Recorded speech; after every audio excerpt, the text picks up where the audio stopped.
Dear students, in this session we are going to understand the phases in crisis and what reactions you can expect from an individual who has undergone crisis and trauma. Along with that, we are also going to understand the methods of assessment and the models of interventions. Let us have a look at the crisis phases. Individuals affected by a crisis event experience reactions that may change over time. The reactions depend on the following: individual's characteristics, the event itself, the ecological environment that the individuals inhabit.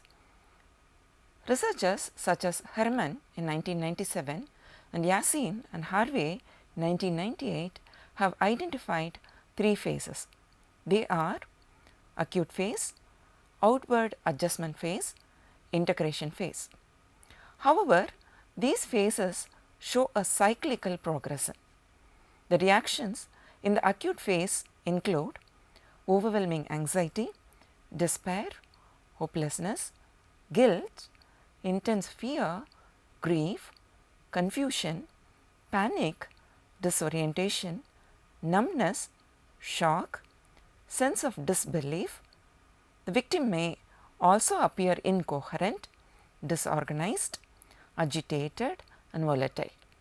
The second phase, that is outward adjustment phase, for some individuals this phase begins within 24 hours of the trauma. Individuals may attempt to gain mastery by resuming external control through engaging in routine activities. However, we should not presume that they become normal. They may look outwardly normal, but may remain inwardly deeply affected. Some victims isolate themselves from the society completely. The third phase is integration phase. Only in this phase, the victim attempts to make sense of what has happened.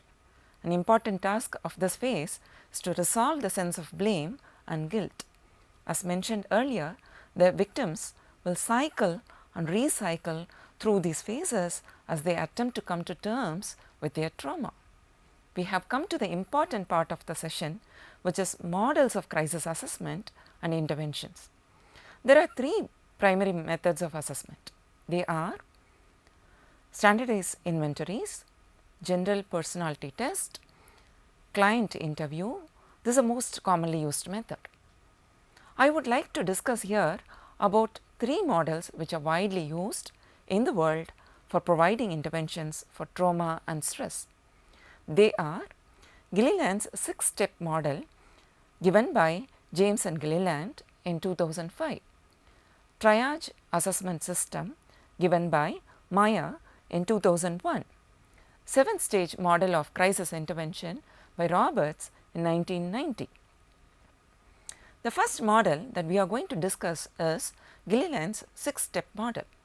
This model includes 3 listening and 3 action steps. The 3 listening steps are defining the problem, ensuring client safety and providing support.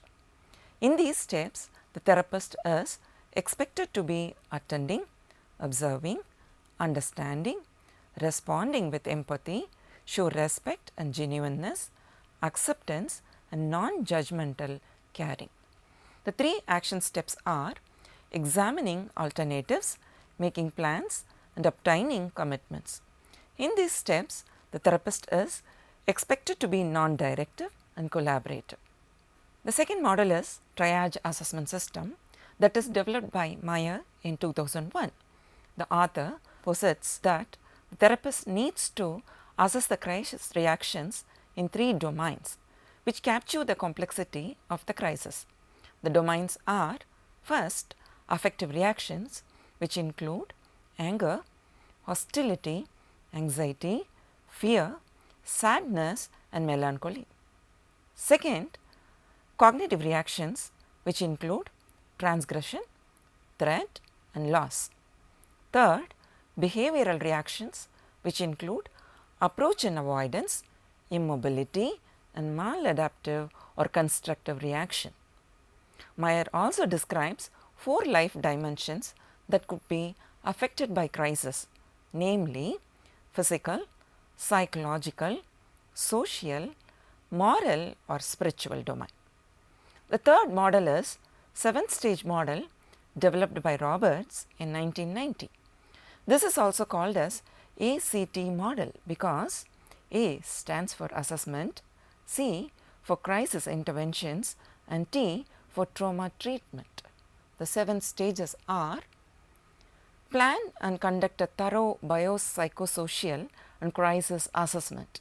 Here we need to assess suicide risk, risk for addiction, assess negative coping along with assessing resilience of the victim. Second one is make psychological contact and establish rapport by displaying non-judgmental attitude and by conveying respect and acceptance. Third is examine and define the dimensions of the problem or crisis by identifying the precipitant challenges or issues. Fourth is encourage exploration of feelings and emotions that could be achieved by active listening using techniques like reflections and paraphrasing. The fifth step is explore past positive coping strategies and alternatives by viewing the individual as resourceful and resilient. Here the therapist can identify potential resources. The next step is implement the action plan by identification of supportive individuals and contact referral sources. Here keeping a resource list and referral is an important part of the therapy. The next one is establish a follow-up plan which is important for resolving the issues properly.